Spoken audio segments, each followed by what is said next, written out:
राजस्थान विधानसभा का सत्र शुरू होने वाला है। सदन की कार्यवाही 11 बजे शोकाभिव्यक्ति के साथ शुरू होगी। आपको सीधे लिए चलते हैं विधानसभा, जहां पर हमारे संवाददाता दिनेश कसाना मौजूद है। दिनेश, कैसा नजारा है? क्या विधायकों का पहुंचना शुरू हो चुका है?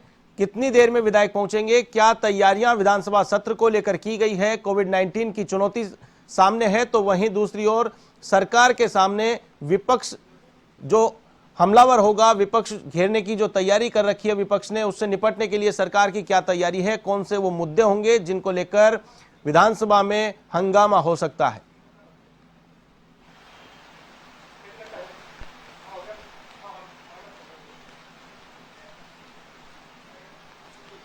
बिल्कुल आशीष, आज से 15वीं विधानसभा का पंचम सत्र शुरू हो रहा है। सुबह 11 बजे विधानसभा की कार्रवाई प्रारंभ होगी। तो देखिए, भारी बारिश का दौर फिलहाल जारी है। विधानसभा के आसपास भी बारिश हो रही है, तो सुरक्षा कर्मी यहाँ पर विधानसभा में भीगते हुए पहुंचे हैं। विधायकों का भी कुछ विधायक यहाँ पर पहुंचे हैं, बीजेपी के कुछ विधायक पहुंचे हैं, लेकिन कांग्रेस के जो विधायक हैं होटल फेयरमाउंट में हैं, तो वो एक साथ बसों के द्वारा ही विधानसभा करीब 10:30 बजे पहुंचने का उनका कार्यक्रम है। 11 बजे जब विधानसभा की कार्रवाई प्रारंभ होगी तो शोकाभिव्यक्ति के साथ विधानसभा की कार्रवाई प्रारंभ होगी। देखिए, माना जा रहा है कि आज जब विधानसभा की कार्रवाई है वो काफी हंगामेदार रहेगी। जिस तरह के हालात पिछले सियासी घटनाक्रम राजस्थान में पिछले 1 महीने से 34 दिन से बना हुआ था, तो उसको लेकर बीजेपी की पूरी रणनीति है कि सरकार को सदन में घेरा जाए। तो ऐसे में विपक्ष की ओर से भी पूरी रणनीति बनाई गई है। अविश्वास प्रस्ताव लाने का भी बीजेपी की ओर से पूरा प्रयास किया जाएगा। उसके लिए बीजेपी की ओर से पूरी रणनीति बनाई गई है कि अविश्वास प्रस्ताव सदन में लाया जाए। और जिस तरह की जानकारी मिल रही है कि बीजेपी और उनके साथ आरएलपी के 3 विधायक सभी का हस्ताक्षर किया हुआ एक पत्र आज अविश्वास प्रस्ताव के लिए स्पीकर को बीजेपी की ओर से सौंपा जाएगा। इसकी ओर से पूरी तैयारी की गई है। बीजेपी के जो तमाम विधायक हैं उनके हस्ताक्षर करवा लिए गए हैं इस पत्र में, और आज विधानसभा स्पीकर को अविश्वास प्रस्ताव के लिए ये पत्र सौंपा जाएगा, जिस तरह की जानकारी ये मिल रही है।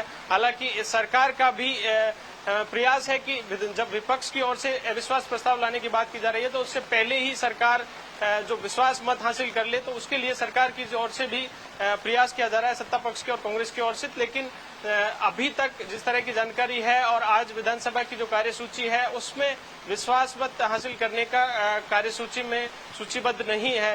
तो माना जा रहा है कि अब 3 बजे जब बीएससी की बिजनेस एडवाइजरी जो विधानसभा की कार्य सलाहकार समिति है उसकी बैठक होगी, 3 बजे विधानसभा के कमरा नंबर 102 में ये बैठक रखी गई है। और उसमें जो विधानसभा की कार्रवाई है, आगे की किस तरह की कार्रवाई रहेगी और क्या कार्य योजना रहेगी, तो इसमें इसको सूचीबद्ध करवाया जा सकता है कि सरकार कब विश्वास मत हासिल करेगी। देखिए, आज से विधानसभा की कार्रवाई प्रारंभ होगी, तो आगामी 2 दिन छुट्टी अवकाश है, तो 17 माना जा रहा है कि अब 17 को या फिर आज देर शाम विधानसभा में विश्वास मत हासिल किया जा सकता है, जिस तरह की जानकारी मिल रही है। हंगामेदार काफी विधानसभा का सत्र रहेगा। जिस तरह के हालात बने हुए हैं, तो विपक्ष की ओर से भी सरकार को घेरने की पूरी रणनीति बनाई गई है, तो वहीं सरकार की ओर से भी विपक्ष को पूरे जवाब दिए जाएं और उनके जो आरोप हैं उनके कड़े जवाब सरकार की ओर से दिए जाएं, पूरा प्रयास रहेगा। उसकी ओर से सत्ता पक्ष की भी रणनीति बनाई गई है। देखिए, कल जब विधायक दल की बैठक हुई, जी बिल्कुल दिनेश, चर्चा लगातार अपन जारी रखेंगे। मैं चाहूंगा कि दर्शकों को बढ़ गई। जी बिल्कुल दिनेश, मैं चाहूंगा दर्शकों को वो नजारा दिखाएं। बारिश हो रही है, बारिश के बीच विधानसभा सत्र शुरू होने वाला है। वो नजारा विधानसभा के बाहर का, कैमरामैन को कहें कि ऐसा नजारा दर्शकों को दिखाएं। लगातार अपन बातचीत जारी रखेंगे। सत्र को लेकर क्या तैयारियां हैं, इन पर अपनी चर्चा लगातार जारी रहेगी। विधानसभा के बाहर कैसा नजारा है, किस प्रकार की सुरक्षा व्यवस्था की गई है, किस प्रकार का नजारा विधानसभा के बाहर देखने को मिल रहा है, कैमरामैन से कहकर एक बार दर्शकों को वो नजारा बारिश के बीच किस प्रकार का नजारा देखने को मिल रहा है दिखाने का प्रयास करें।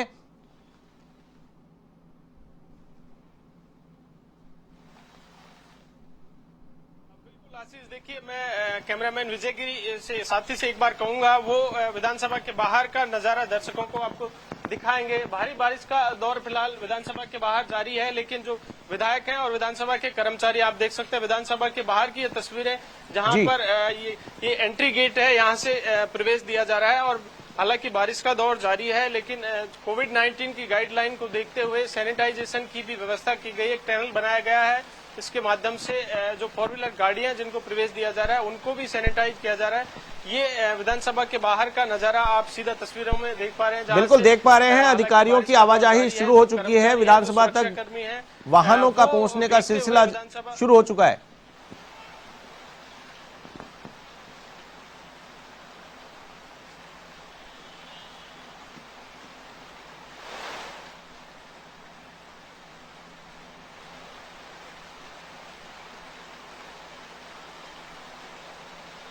जी दिनेश, विधानसभा सत्र में बीजेपी की रणनीति तैयार कर ली है। बीजेपी ने सरकार को घेरने की रणनीति बीजेपी ने बनाई है। कौन कौन से वो मुद्दे होंगे जिनमें हंगामेदार विधानसभा की कार्रवाई हो सकती है? कौन कौन से मुद्दे होंगे जिनमें बीजेपी सरकार को घेरने की तैयारी में है? बिल्कुल आशीष, देखिए रणनीति पूरी सत्ता पक्ष की ओर से भी बनाई गई है और विपक्ष की ओर से भी बनाई गई है। कल बीजेपी विधायक दल की बैठक भी प्रदेश भाजपा मुख्यालय में हुई, तो कांग्रेस विधायक दल की बैठक में मुख्यमंत्री आवास पर हुई। तो दोनों की ओर से जिस तरह के खबरें आई और जिस तरह का मैसेज पिछले दिनों गया, गुटबाजी की खबरें आई कांग्रेस में भी और बीजेपी में भी, तो दोनों विधायक दल की बैठक में एक ही प्रयास रहा कि एकजुटता का मैसेज दिया जाए। तो बीजेपी की भी तमाम जो नेता हैं वो केंद्र से ऑब्जर्वर बनकर आए, तो कांग्रेस के भी जो नेता हैं दिल्ली से ऑब्जर्वर बनकर आए और मैसेज एक ही दिया गया।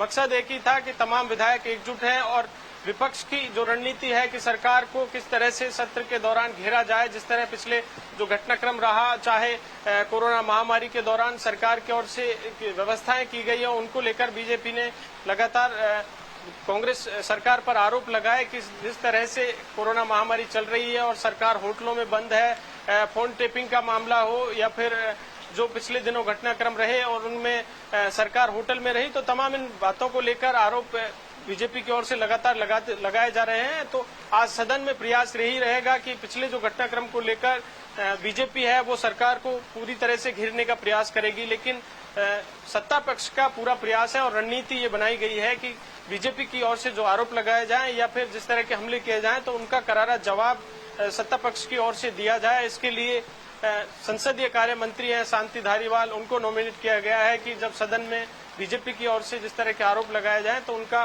करारा जवाब उनको दिया जाए। चिकित्सा मंत्री रघु शर्मा हैं, प्रताप सिंह खाचरियावास हैं, मुख्यमंत्री अशोक गहलोत भी पूरी तरह से एक्टिव रहेंगे वहां पर। और जिस तरह के आरोप, देखिए हंगामेदार काफी आज की कार्रवाई रहेगी। जिस तरह का घटनाक्रम पिछले दिनों चला, कुछ देखिए आशीष, एक बात और बताना चाहूंगा कि कुछ सिटिंग अरेंजमेंट में जो बदलाव किया गया है, 3 मंत्री जिन्हें इस सियासी घटनाक्रम में बर्खास्त किया गया था, उप मुख्यमंत्री सचिन पायलट, मंत्री विश्वेंद्र सिंह और रमेश मीणा, इन जो तीनों मंत्री थे उनके जो बैठने की व्यवस्था थी उनमें भी बदलाव किया गया। सचिन पायलट जो मुख्यमंत्री अशोक गहलोत के बगल वाली सोफे पर बैठते थे, उनके सिटिंग अरेंजमेंट में भी बदलाव हुआ है। ये अब मंत्री नहीं है, उप मुख्यमंत्री नहीं है, तो ऐसे में अब इनकी दूसरी रो में बैठने की व्यवस्था की गई है। 107 नंबर की जो कुर्सी है, सोफा है, उस पर अब सचिन पायलट को बैठने की व्यवस्था की गई है। तो अब प्रथम पंक्ति में सचिन पायलट के नहीं बैठेंगे। वहीं रमेश मीणा और विश्वेंद्र सिंह दोनों भी अब मंत्री नहीं रहे हैं, हालांकि वरिष्ठ विधायक हैं, तो इनके भी जो सेकंड रो है उस इनके भी बैठक में बदलाव किया गया है। तो इन तीनों मंत्रियों को जो बर्खास्त किया था, इनके बैठने की व्यवस्था में बदलाव हुआ है। साथ ही कोविड-19 की जो गाइडलाइन है उसको देखते हुए सोशल डिस्टेंसिंग का पालन हो सके, इसके लिए एक्स्ट्रा सोफे सदन में लगवाए गए हैं, ताकि पहले एक सोफे पर 3 विधायकों को बैठने की व्यवस्था की जाती थी, तो इस बार एक सोफे पर 2 ही विधायक बैठ सकेंगे ताकि सोशल डिस्टेंसिंग मेंटेन हो सके। आशीष जी बिल्कुल, दर्शक दीर्घा को लेकर क्या व्यवस्था की गई है विधानसभा में?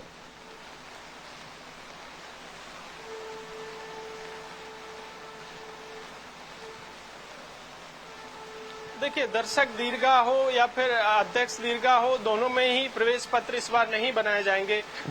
कोरोना महामारी चल रही है और संक्रमण ना फैले, विधानसभा की ओर से इसके बचाव के लिए तमाम जो उपाय हैं वो किए गए हैं। जो भी कदम उठाए जा सकते हैं विधानसभा की ओर से ऐसे कदम उठाए गए हैं। चाहे सैनिटाइजेशन की बात हो तो पूरी तरह से सुरक्षा बचाव के पूरे प्रयास यहाँ पर किए गए हैं। दर्शक दीर्घा के भी प्रवेश पत्र नहीं बनाए गए हैं तो अध्यक्ष दीर्घा के भी प्रवेश पत्र नहीं बनाए गए हैं। पत्रकार दीर्घा में इस बार सीमित प्रवेश पत्र जारी किए गए हैं। साथ ही सुबह की जो पारी है और शाम के अलग अलग प्रवेश पत्र बनाए गए हैं। दोपहर 2 बजे तक के लिए पत्रकारों के लिए अलग प्रवेश पत्र बनाए गए हैं, शाम दोपहर बाद के लिए अलग प्रवेश पत्र बनाए गए। तो पूरी तरह से ये कहा जा सकता है इस बार सख्ती बरती गई है ताकि भीड़भाड़ ना हो। विधानसभा में जिस तरह से आवाजाही रहती है लगातार लोगों की और अधिकांश तौर पर ज्यादातर लोग जो दर्शक दीर्घा में विधानसभा की कार्रवाई देखने के लिए पहुंचते हैं तो उनको इस बार प्रवेश पत्र नहीं दिया गया है। सीमित संख्या में पत्रकारों के पास बनाए गए हैं। मंत्रियों को भी जो स्टाफ है उसको उनको भी सीमित ही प्रवेश दिया जाएगा। 2 ही कर्मचारी विधानसभा में एक मंत्री के प्रवेश दिए जाएंगे। विधानसभा में जो विधायक हैं उनके भी स्टाफ को इस बार परमिशन नहीं है। एक जो पर्सनल पीए है उनका उन्हीं को प्रवेश दिया जाएगा। तो इस तरह से कहा जा सकता है कि कोविड-19 की जो गाइडलाइन है उसको फॉलो करते हुए बचाव के लिए जो भी कदम उठाए जा सकते हैं वो विधानसभा की ओर से उठाए गए हैं। देखिए एक जानकारी और देना चाहूंगा आपको कि जिस तरह से जो रणनीति बनाई गई है सत्ता पक्ष की ओर से जिस तरह की तैयारी की गई है तो उसके लिए एकजुटता दिखाने का पूरा प्रयास किया जाएगा। कल विधायक दल की बैठक में भी मुख्यमंत्री अशोक गहलोत ने तमाम विधायकों को ये मैसेज दिया कि जो पिछला घटनाक्रम रहा उनको भूलकर अब आपको एकजुटता दिखानी है। विपक्ष के सामने जो भी आरोप विपक्ष के होंगे, जो भी उनका जो हमला किया जाएगा बीजेपी की ओर से जो रणनीति बनाई गई है उसका करारा जवाब तभी दिया जा सकेगा जब तमाम जो विधायक हैं वो एकजुट रहेंगे। तो कहीं ना कहीं पूरी रणनीति बनाई गई है। साथ ही कांग्रेस की ओर से भी व्हिप जारी किया गया है। उस पूरे विधानसभा सत्र के लिए मुख्य सचेतक महेश जोशी हैं, उन्होंने भी कल ही व्हिप जारी कर दिया गया था। विधायक दल की जो बैठक हुई उससे पहले ही विधायकों के लिए एक व्हिप जारी होता है और व्हिप को मानने के लिए विधायक बाध्य होते हैं। विधायक दल की बैठक में भी तमाम विधायक उपस्थित थे और आज पूरी तरह से सदन में भी जो फ्लोर मैनेजमेंट है मुख्य सचेतक महेश जोशी, उप मुख्य सचेतक महेंद्र चौधरी, इन दोनों के हाथों में। तो पूरा प्रयास है कि सदन में जो विधायकों की एकजुटता है, कांग्रेस विधायकों की और उनके जो सहयोगी विधायक है, चाहे निर्दलीय हों, बीटीपी के हों, आरएलडी के हों, तो तमाम विधायकों की एकजुटता सदन में दिखाई दे, इसके पूरे प्रयास यहाँ पर किए जाएंगे। बहुजन समाज पार्टी का जहाँ तक मामला है, कांग्रेस में विलय हुआ था इन 6 विधायकों का, तो स्पीकर की ओर से इसके विलय को वैध मानते हुए विलय को मंजूरी दी थी। लेकिन ये पूरा मामला अब न्यायालय में लंबित है। बसपा का और भारतीय जनता पार्टी का यह आरोप है कि ये विलय पूरी तरह से असंवैधानिक है और इसको चुनौती दी गई थी हाईकोर्ट और सुप्रीम कोर्ट में। तो मामला फिलहाल विचाराधीन है। आज फिर उसमें हाईकोर्ट में सुनवाई होनी है, लेकिन बसपा की ओर से व्हिप जारी किया गया है। बिल्कुल दिनेश, तमाम जानकारी के लिए, हमारे साथ जुड़ने के लिए आपका बहुत बहुत शुक्रिया। तो ये थे हमारे संवाददाता दिनेश कसाना, विधानसभा के बाहर से लाइव हमारे साथ जुड़े थे, जिन्होंने अपडेट दी। विधानसभा का सत्र शुरू होने वाला है। अब से कुछ देर बाद विधानसभा का सत्र शुरू होगा। काफी हंगामेदार यह सत्र हो सकता है क्योंकि एक और जहां सरकार ने रणनीति तैयार की है तो वहीं दूसरी ओर विपक्ष ने सरकार को घेरने की रणनीति बनाई है।